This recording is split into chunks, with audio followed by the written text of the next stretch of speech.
Shalom, this is Sister Yavash in the house of Abi Yeshaya. Welcome back to 50 Shades of Femininity.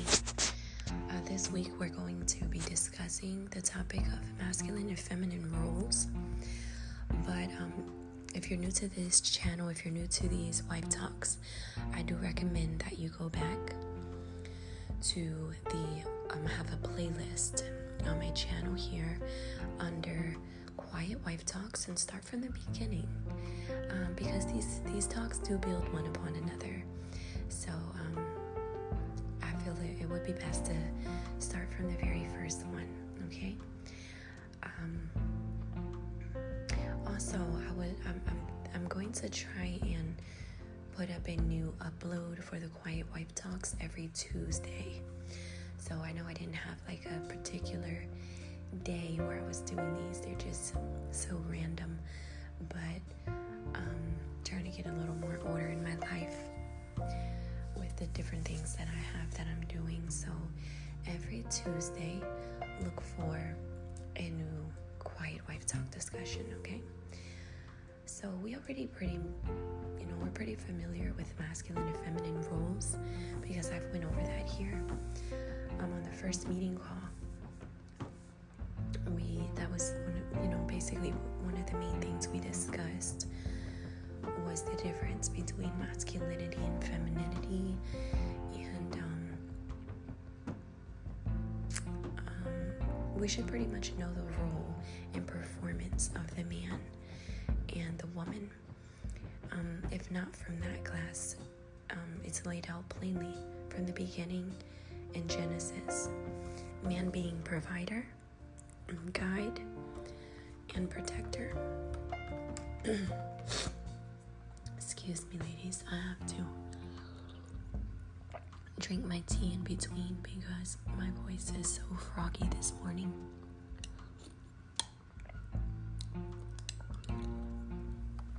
Right, so man being provider, guide, and protector. Woman's role being the wife, mother, and homemaker. We find scripture to support that all throughout our Bibles.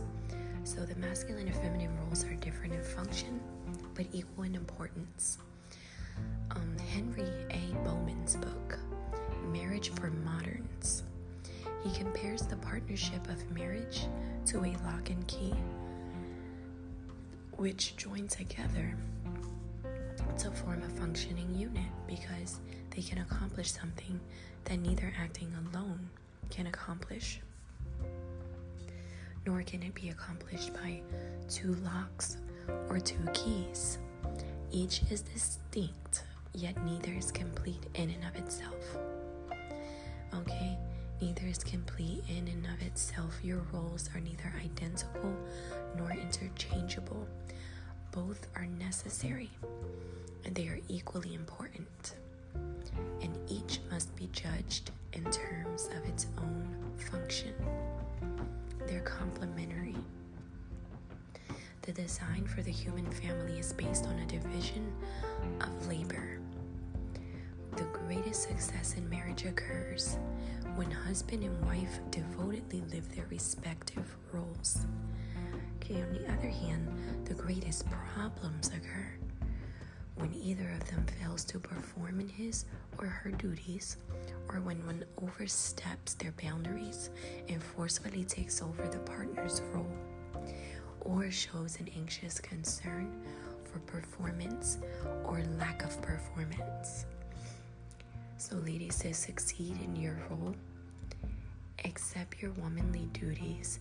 And this is why in one of the in my wife affirmation meditation that I have here uploaded under meditations playlist, one of the affirmations is I have made peace with my purpose, because that's very, very important. Okay, accept your womanly duties with a keen sense of responsibility, and let it be your concern to worry. Okay, you can of course receive help from others, but you're the one who must see that the responsibility is done. For the last Zoom call, as I spoke about in Maintaining Femininity During Singlehood, we discussed how to learn the feminine arts and skills. Okay, learn to cook, clean, and manage a household. Learn the womanly art of thrift. So forget about self and devote yourself to the welfare and happiness of your family. You know, I was watching the Nature Channel and something I learned about the octopus. The female octopuses die around the same time that their eggs hatch. Okay, she reproduces only once, and she puts her available energy into generating and caring for her eggs. She finds a den, lays her eggs there, and after that, she doesn't even go hunt and eat. She spends her whole time caring for her eggs, never leaving their side, cleaning them, and aerating them. And it's likely that octopuses have evolved mechanisms enabling them to, or let me say, octopuses are created with mechanisms enabling them to match the number of eggs they produce to their available energy. And as the eggs hatch and go out on their own, right there in the den, the mother octopus dies. And it's such an extraordinary example of selflessness and the act of true love and sacrifice.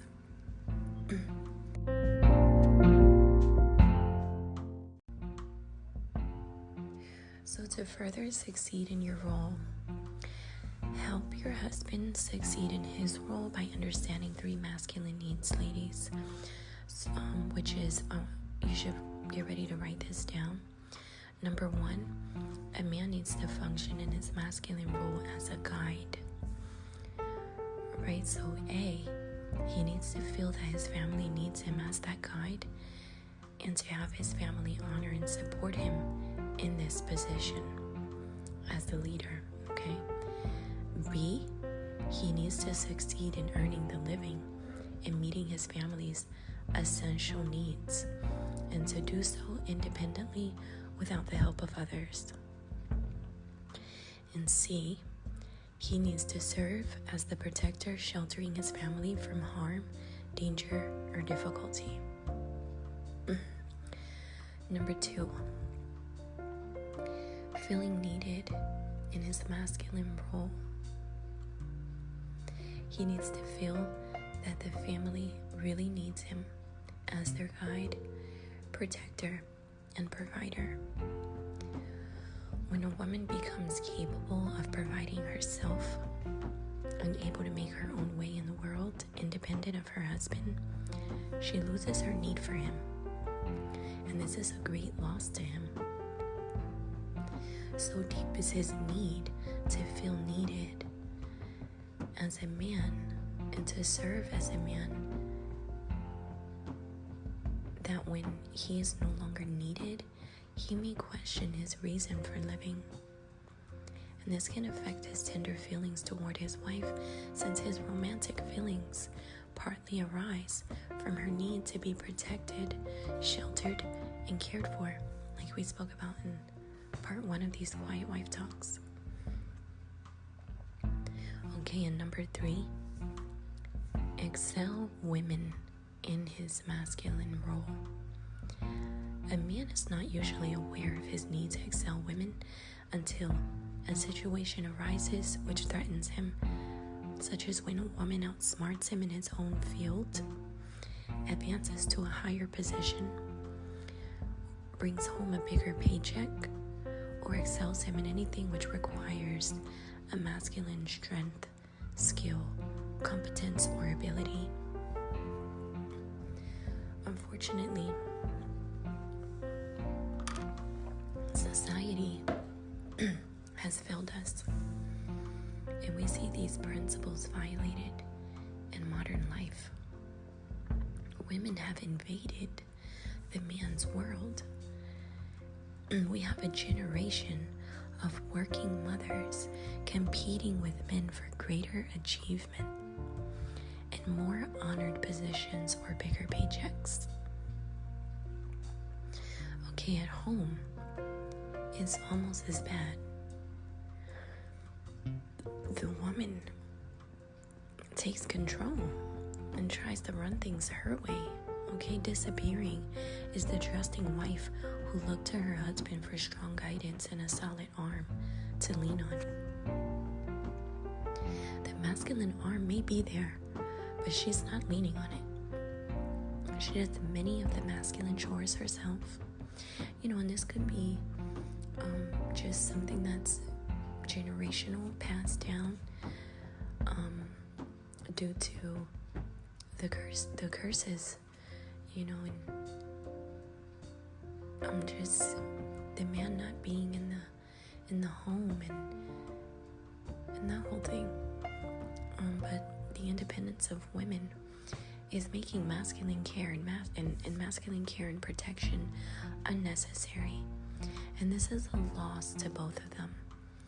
As the man is deprived of his masculine function, he feels less needed and therefore less masculine. And as the woman assumes masculine burdens, she takes on male characteristics to fit the job, and this means a loss of femininity, a loss of gentleness. The male responsibility adds strain to her life, more tension and worry, and this results in a loss of serenity. Okay, and that's a quality very valuable if she is to succeed in the home. And when she spends her time and energy doing the man's work, she neglects important functions in her own role. And therefore, this results in losses to the entire family. So in order to succeed, keep well in mind his role and try and stay in order. Okay, only in rare emergencies should you step over into his role and into the masculine work. Also keep in mind, as he functions in his masculine role, do not expect perfection. Don't scrutinize his performance to see if he's doing things right, if he neglects his masculine duties. Be long-suffering, patient, and extend grace. Okay, change comes slowly, and Yahweh is in control, ladies. Remember to offer him appreciation. A man's role is not an easy one. Okay, and his greatest reward is your appreciation for his daily efforts. So be lavish in your appreciation.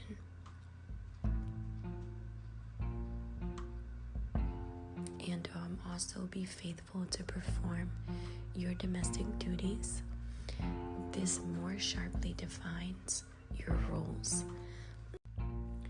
When a man and a woman's roles are not distinctly divided, it is called the blurring of roles. Okay, and in this case, the woman does part of the man's work and he does part of hers. And when this arrangement is temporary, it's not a problem. But if it becomes a lifestyle, it can be injurious to the family. If children are to develop their sexual nature, they need a strong masculine and feminine image that they can pattern. And this is why I truly cannot stand my small children watching CoComelon, because imagery is so very important. They know exactly what they're doing through these television programs. And if you pay attention, first of all, my baby was just watching CoComelon last night, and JJ had on a damn tutu. But something that I noticed is the dad is very, very effeminate. And it's like he's always home with the mom. When is he ever away at work? He's always doing motherly duties. bike ride in one episode, and she's the one riding, and he's in the back just looking like a just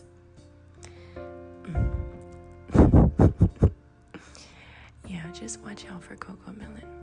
It's confusion.